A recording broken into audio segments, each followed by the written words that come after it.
Development with Tactics podcast. Today, as you might know, and as you might have figured out, in the background we're having Seths Blog. So Seth got in, and his, is it a newsletter? One could say it is a daily newsletter, but it is a blog. It is a blog actually.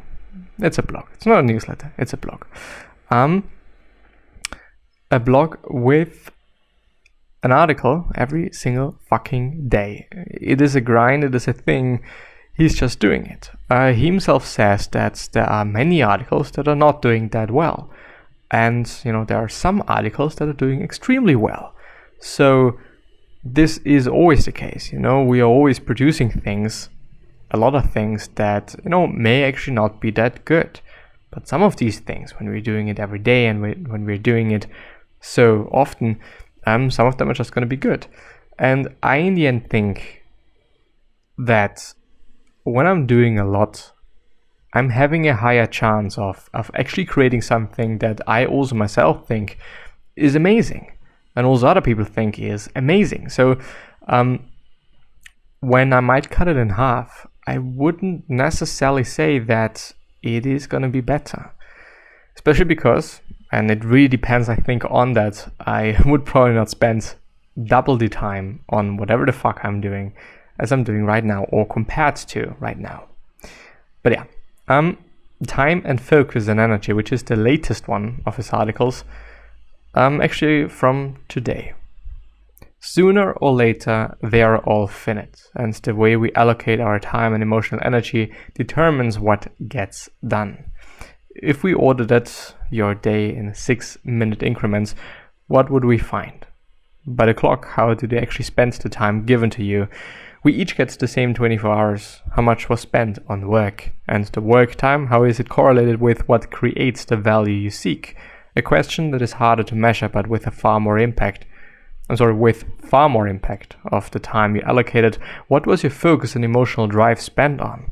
What were the crises and highlights of the last day or week? There is generally a gulf between what we say we did all day and what we actually did. And there is an even bigger chasm between the urgencies and emotional moments and the ones we know actually pay off. When we give away our day, we give away our future. I think it is really important, and he is kind of the enemy of hustle. He does not think that hustle is important. At least this is what he said back in the days. I haven't listened to his amazing podcast in actually quite some time, unfortunately. I still think it is amazing, and it was definitely worthwhile. As far as I do remember, have also enjoyed his book, This Is Marketing. Not gonna get it. I'm actually having it as a printed book, so not in digital, but I think, yes, one day might not seem that much, one day might not seem that big nor that long, but it accumulates quite, When I spend each and every day doing some bullshit that actually doesn't really matter, neither to me nor to anyone else, like, why should I actually do it? What is the benefit of doing so? And, period. Unavailable Options, which is yesterday's article. What other colors do you have that are not currently in stock? There are always more options. If exploring them is the goal, please explore. And sometimes the unavailable can lead to a breakthrough. But if the job is too simple, get the work done. Is too simple? It might be worth pretending that the unexplored options don't even exist. I think this is about like making things more difficult than they actually are.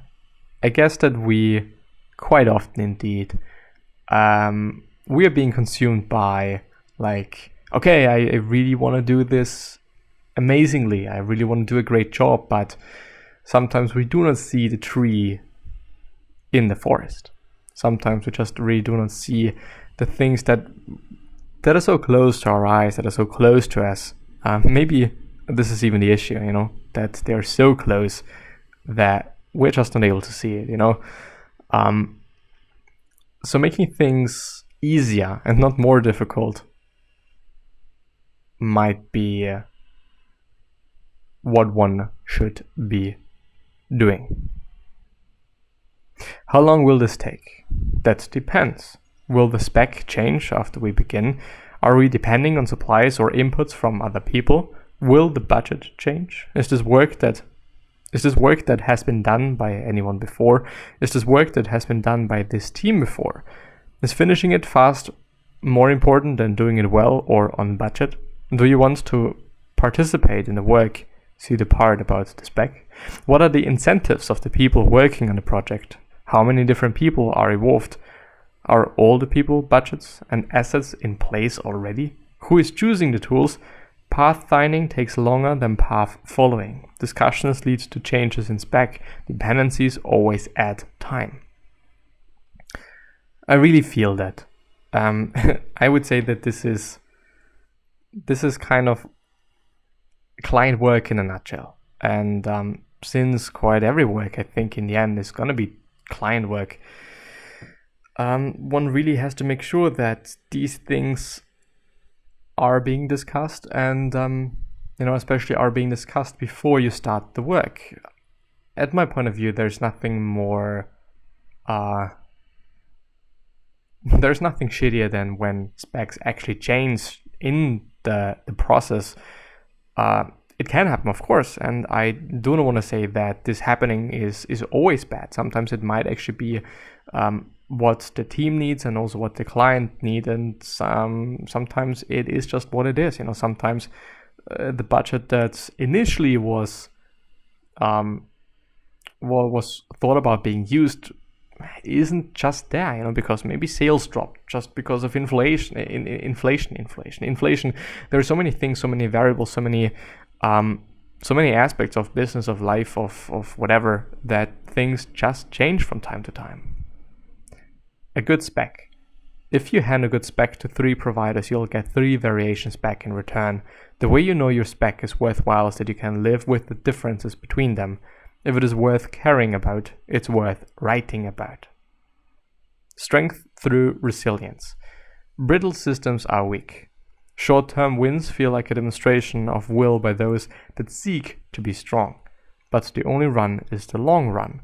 When we embrace flexible, renewable, and diverse approaches, we create actual progress. Our stories are all we really know.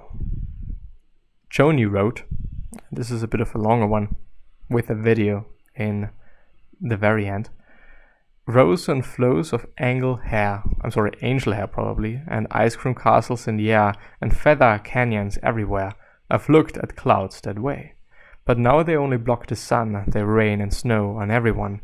So many things I would have done, but clouds got in my way. I've looked at clouds from both sides now, from up and down, and still, somehow, it's cloud illusions I recall. I really don't know clouds at all. We'd like to believe that our experiences are aligned with the world as it is. They can't be. Everything we encounter is filtered through what we know. And what we know comes from the very human cultures we inhabit. When someone rejects you for a job, they're not rejecting you.